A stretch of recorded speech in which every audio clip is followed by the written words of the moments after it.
在地新闻继续来看世界大象总会早起伫台北的圆山饭店来开年会，蔡总统向大象来发话，若有想要倒来故乡打拼，政府已经准备好上这个对应的方案。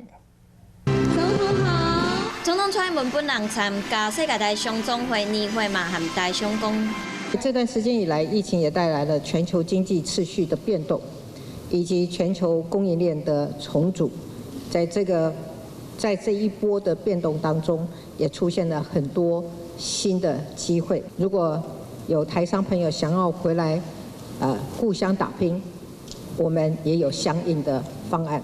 讲政府望去大象返来台湾，订造全球供应链，强调两边拢是一家伙的。台北市长郭文铁过去拢无表示是台湾人也是中国人，这摆煞主动来讲，故乡在哪里，心就在哪里。所以各位不管处在世界哪个地方，我们都是台湾人。